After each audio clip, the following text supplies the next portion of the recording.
સંપૂર્ણ નિવસ્ત્ર થઈને સ્નાન કરવાવાળી મહિલાઓ આ વિડીયો અંત સુધી ધ્યાનથી સાંભળજો. તમારું ઘર બરબાદ થવાથી બચી જશે. નમસ્કાર, પ્રણામ, સ્વાગત છે તમારું એક નવા વિડીયોમાં. મિત્રો, સ્નાન કરવાના ઘણા બધા નિયમો હોય છે અને આપણે એ નિયમો નથી જાણતા. એના લીધે આપણા ઘરમાંથી હંમેશા ગરીબી, કજીઓ, કલેશ હટતા નથી. તો મિત્રો, આજનો વિડીયો ખૂબ જ જ્ઞાનવર્ધક અને ખૂબ જ મહત્ત્વપૂર્ણ જાણકારીવાળો વિડીયો બનાવવાનો છે. અને આ વિડીયોમાં જે વસ્તુ બનાવવામાં આવે છે એ તમારા જીવનમાં ઉતારશો તો તમારા ઘરમાં ક્યારેય ગરીબી, કજીઓ, કલેશ આવશે નહીં.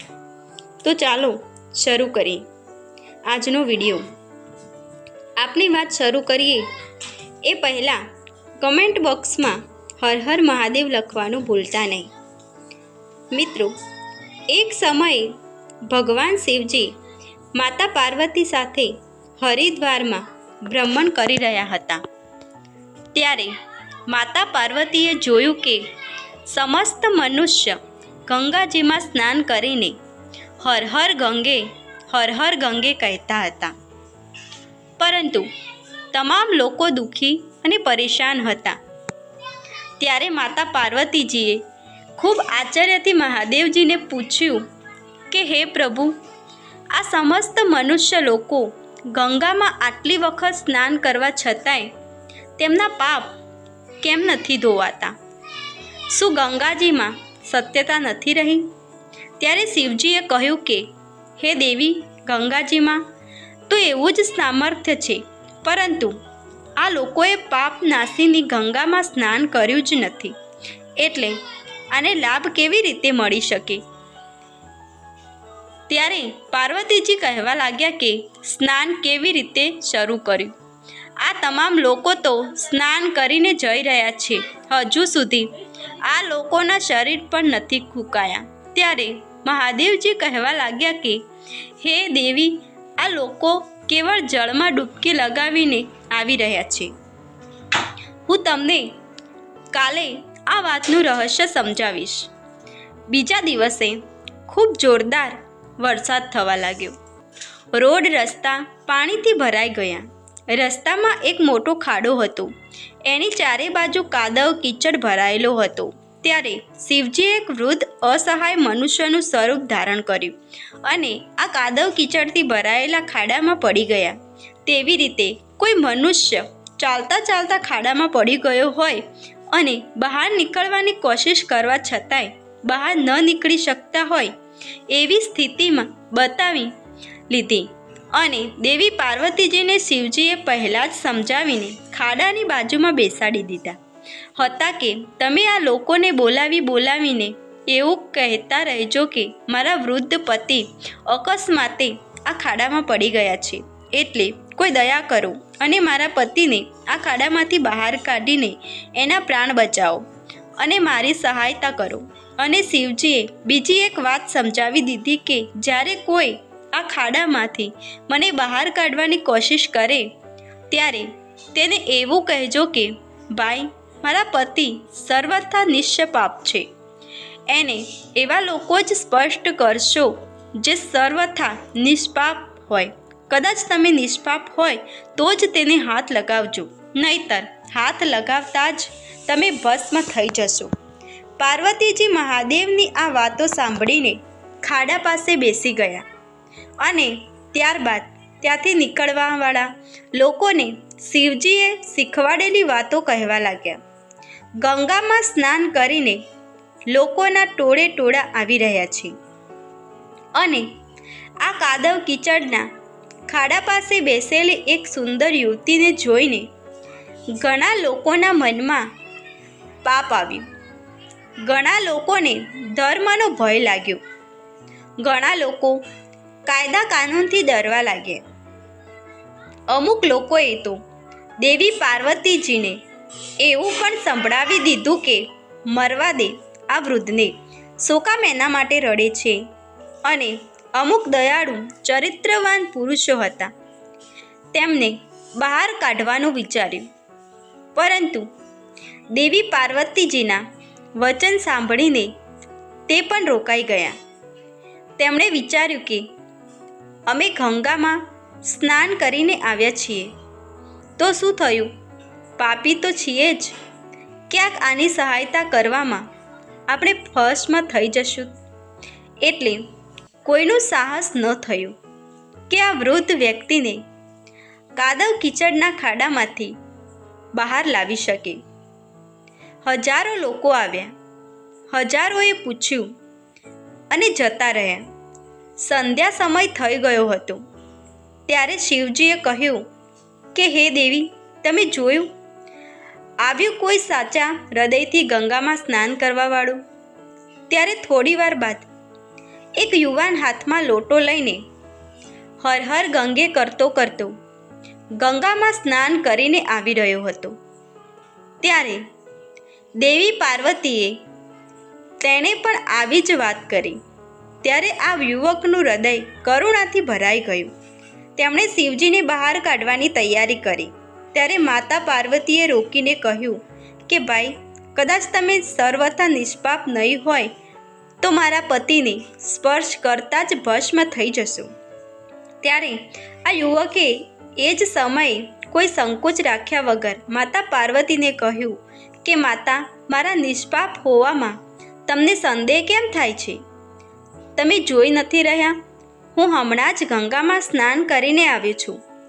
શું ગંગામાં સ્નાન કર્યા બાદ પણ પાપ રહી જાય છે? હું હમણાં જ તમારા પતિને બહાર કાઢું છું. ત્યારે આ યુવકે આ વૃદ્ધમાં વ્યક્તિને પકડીને બહાર કાઢી લીધા. ત્યારે આ યુવકને અધિકારી સમજીને મહાદેવ પ્રસન્ન થયા. ત્યારબાદ મહાદેવ અને દેવી પાર્વતીજી તેને સાક્ષાત દર્શન આપીને કૃતજ્ઞ કર્યા. ત્યારબાદ શિવજીએ માતા પાર્વતીને કહ્યું કે હે દેવી, આ કરોડો લોકોમાંથી ફક્ત આ એક જ વ્યક્તિએ ગંગામાં સ્નાન કર્યું છે. આવી જ રીતે જે લોકો શ્રદ્ધા વગર કેવળ દંભ માટે સ્નાન કરે છે, એવા લોકોને વાસ્તવમાં કોઈ ફળ નથી મળતું. પરંતુ એનો એવો મતલબ નથી થતો કે ગંગા સ્નાન વ્યર્થ જાય છે. ગંગા સ્નાન કરવાનું ખૂબ મોટું પુણ્ય પણ છે. ત્યારબાદ શિવજીએ દેવી પાર્વતીને કહ્યું કે હું તમને 12 વાતો જણાવું છું. આ મૃત્યુલોકનો જે કોઈ માનવી નાતા સમયે આ 12 વાતનું ધ્યાન રાખશે, એ મનુષ્ય જીવનમાં ક્યારેય દુઃખી નહીં રહે. એના ઘરમાં માતા લક્ષ્મીનો વાસ રહેશે. તેના ઘરમાં અપાર ધન આવશે. ઘરમાં ક્યારેય પણ લડાઈ ઝઘડો નથી થતો. તેનો આખો પરિવાર રાજી ખુશીથી જીવન વ્યતીત કરે છે. ત્યારે માતા પાર્વતીએ કહ્યું કે હે મહાદેવ, તમે મને એ 12 વાતો જણાવવાની કૃપા કરો. ત્યારબાદ ભગવાન શિવજી આ વાતો જણાવવાનું શરૂ કરે છે અને માતા પાર્વતીજી ખૂબ ધ્યાનથી સાંભળવા લાગ્યા. મિત્રો, આ 12 વાતો તમે પણ ખૂબ ધ્યાનથી સાંભળજો. ત્યારબાદ ભગવાન શિવજી કહેવા લાગ્યા કે હે દેવી, આ 12 વાતો જણાવ્યા બાદ હું તમને એક બીજી વાત જણાવીશ, જે મહિલાઓ માટે છે. જે મહિલાઓ નિવસ્ત્ર થઈને સ્નાન કરે છે, એવી મહિલાઓ માટે આ વાત ખૂબ જ મહત્વપૂર્ણ છે. તો હે દેવી, આ વાતને તમે ખૂબ ધ્યાનથી સાંભળજો. ત્યારે શિવજી પોતાની વાણી શરૂ કરીને કહેવા લાગ્યા. દોસ્તો, શિવજી કહે છે કે સ્નાન કરવાથી શરીર નિરોગી રહે છે અને મન પ્રસન્ન રહે છે. સ્નાન કરવાથી ચહેરાની ક્રાંતિ અને શારીરિક આકર્ષણમાં પણ વધારો થાય છે. કદાચ આ નિત્યક્રમ કરતી વખતે અમુક વાતોનું ધ્યાન રાખવામાં આવે તો મનુષ્ય ક્યારેય દુઃખી નથી થતો અને એના જીવનમાં ખૂબ વધારે લાભ પ્રાપ્ત કરે છે. સ્નાન કરવાના ક્રમમાં જે વાતોનું ધ્યાન વધારે રાખવું જોઈએ. હવે હું એ વાતો વિશે જણાવવા જઈ રહ્યો છું. એટલા માટે તમે આ વાતોને બિલકુલ ધ્યાનથી સાંભળજો. નંબર 1, સ્નાન કર્યા બાદ લોકો પૂજાપાઠ વગેરે કામો કરવા માટે યોગ્ય બને છે. એટલા માટે સવારે ઉઠીને તરત જ સ્નાન કરવું જોઈએ. નંબર 2, શાસ્ત્રોમાં કહેવાયું છે કે સ્નાન કરવાથી આ 9 ગુણોની પ્રાપ્તિ થાય છે: રૂપ, તેજ, બલ, બુદ્ધિ, પવિત્રતા, આયુષ, આરોગ્ય, નિર્લોકતા અને સુંદરતા. નંબર 3, લક્ષ્મી, ધન અને આરોગ્ય તેમજ તંદુરસ્ત શરીર રાખવાવાળાએ હર મોસમમાં અને હર દિવસે સ્નાન કરવું જોઈએ. નંબર 4, શાસ્ત્રોમાં કહેવાયું છે કે સવારે સ્નાન કરવાથી પાપનો નાશ થાય છે અને પુણ્યની પ્રાપ્તિ થાય છે. એવું કહેવામાં આવે છે કે સવારે નહાવાવાળાની પાસે નકારાત્મક શક્તિઓ નથી ભટકતી. એટલા માટે સવારે સ્નાન કરવું આવશ્યક છે. નંબર 5, બીમારીની સ્થિતિમાં માથાની નીચે જ સ્નાન કરવું જોઈએ તેમજ ભીના કપડાથી શરીરને સાફ કરી લેવું. એને પણ સ્નાન જ કહેવામાં આવે છે. નંબર 6, સવારે સૂર્યોદય પહેલાં કરેલું સ્નાન શ્રેષ્ઠ માનવામાં આવે છે. નંબર 7, શરીર ઉપર તેલ લગાવીને અથવા તો શરીરને ઘસીને નદીમાં સ્નાન કરવાનું વર્જિત કહેવાય છે. આવી રીતે નદીમાં ક્યારેય સ્નાન ન કરવું જોઈએ. આવું કરતાં પહેલાં નદીની બહાર નીકળીને નદી કિનારે બેસીને પહેલાં જ શરીર સાફ કરી લેવું આવશ્યક છે. નંબર 8, જે ઘાટ ઉપર કપડાં ધોવામાં આવતા હોય ત્યાંનું જળ અપવિત્ર માનવામાં આવે છે. એટલા માટે ત્યાંથી થોડા દૂર જ નાહવું જોઈએ. નંબર 9, નદીમાં નાહવાવાળાએ 11 અથવા 21 ડૂબકી લગાવવાથી શુભ માનવામાં આવે છે. નંબર 10, પવિત્ર નદીઓમાં કપડાં નીચોવવાથી મનાય છે. નદીમાં કોઈ પણ પ્રકારની ગંદકી ન કરવી જોઈએ. નંબર 11, નળની તુલનામાં ઝરણાનું પાણી અને ઝરણાથી વધારે નદીના પાણી કરતાં કોઈ તીર્થના જળ કરતાં ગંગાજળ વધારે શ્રેષ્ઠ માનવામાં આવે છે. નંબર 12, ગંગા માતાનું કથન છે કે સ્નાન કરતા સમયે કોઈ પણ મનુષ્ય કોઈ પણ જગ્યાએ મારું સ્મરણ કરશે તો હું ત્યાંના જળમાં આવી જઈશ. ત્યારબાદ શિવજીએ કહ્યું કે હવે હું તમને મહિલાઓ વિશે જણાવું છું. જે મહિલાઓ નિવસ્ત્ર થઈને સ્નાન કરે છે. શિવજીએ કહ્યું છે કે હિન્દુ ધર્મ શાસ્ત્રોમાં દરેક વસ્તુના નિયમો બનાવવામાં આવ્યા છે. આ નિયમોથી એક છે સ્નાન કરવાનો નિયમ. એવું માનવામાં આવે છે કે દરેક વ્યક્તિએ શાસ્ત્રોના આ નિયમોનું પાલન જરૂર કરવું જોઈએ, જેનાથી ઘરની સુખ સમૃદ્ધિ બની રહે અને ઘરમાં ખુશહાલી આવે છે. સાથે સાથે ઘરમાં અપાર ધનની પ્રાપ્તિ થાય છે. માતા લક્ષ્મી પ્રસન્ન થાય છે. આપણા શાસ્ત્રોમાં એવી ઘણી વાતો લખવામાં આવી છે જેનું આપણે સદીઓથી પાલન કરતા આવ્યા છીએ, પરંતુ એના કારણો વિશે હજુ પણ આપની પાસે પૂરી જાણકારી નથી હોતી. આવા જ નિયમોમાંથી એક નિયમ છે નિવસ્ત્ર સ્નાન કરવું. તમે ઘરના વડીલોને ઘણી વખત એવું કહેતા સાંભળ્યા હશે કે ક્યારેય નિવસ્ત્ર સ્નાન ન કરવું જોઈએ. કદાચ આપણે પૌરાણિક કથાઓની વાત કરીએ તો નિવસ્ત્ર સ્નાનની મનાઈનું એક સૌથી મોટું કારણ ભગવાન શ્રી કૃષ્ણના સમયથી જોડાયેલું છે.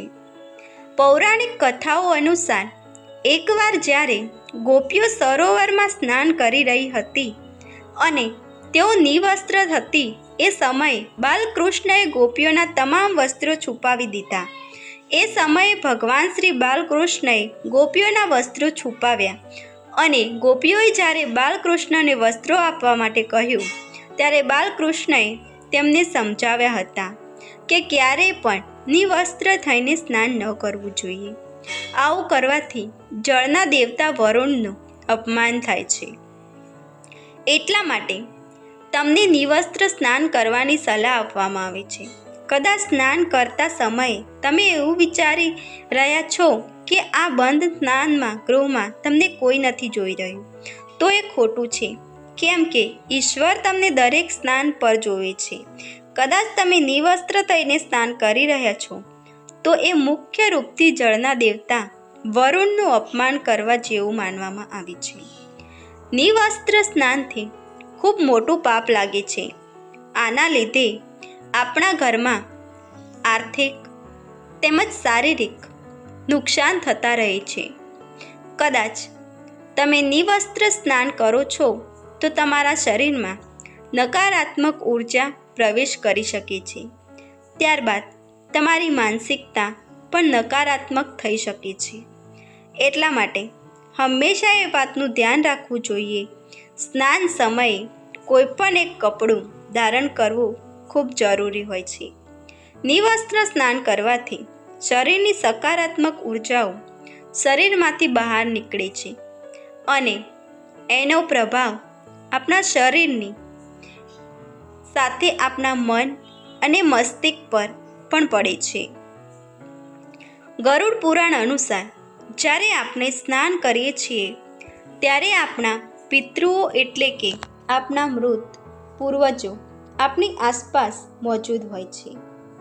કદાચ આપણે નિવસ્ત્ર સ્નાન કરીએ છીએ તો આપણે પિતૃદોષ લાગી શકે છે. આવી રીતે સ્નાન કરવાથી આપણા પિતૃઓને તૃપ્તિ નથી મળતી અને આપણા ઘરમાં પિતૃદોષનું કારણ બની શકે છે અને તેઓ વસ્ત્રોથી પડવાવાળા જળને ગ્રહણ કરે છે, જેનાથી તેની તૃપ્તિ થાય છે. નિવસ્ત્ર સ્નાન કરવાથી પિતૃઓ વધારે નારાજ થાય છે, જેનાથી વ્યક્તિનું તેજ, બળ, ધન અને સુખ નષ્ટ થાય છે. એટલા માટે ક્યારેય પણ નિવસ્ત્ર થઈને સ્નાન ન કરવું જોઈએ. પુરાણો અનુસાર સ્નાનવાળું પાણી પૂર્વજોના હિસ્સામાં જાય છે અને નિવસ્ત્ર થઈને નહાવાથી આને પિતૃઓ સમક્ષ નિવસ્ત્ર નહાવા સમાન માનવામાં આવે છે. શાસ્ત્રોમાં એવી માન્યતા છે કે કદાચ કોઈ નિવસ્ત્ર સ્નાન કરે તો માતા લક્ષ્મીજી તેનાથી નારાજ થાય છે અને આવું કરવાથી આપણી કુંડળીમાં ધન હાનિના યોગ બને છે અને આપણી આર્થિક સ્થિતિ ખરાબ થાય છે. આવા જ કારણોના લીધે મનુષ્યએ નિવસ્ત્ર સ્નાન કરવાની સલાહ આપવામાં આવી છે અને શાસ્ત્રોમાં પણ આ વાતની મનાઈ છે. મિત્રો, આજની વાત તમને પસંદ આવી હોય તો આ વિડીયોને તમારા મિત્રો સાથે શેર કરજો અને કમેન્ટમાં હર હર મહાદેવ લખવાનું ભૂલતા નહીં અને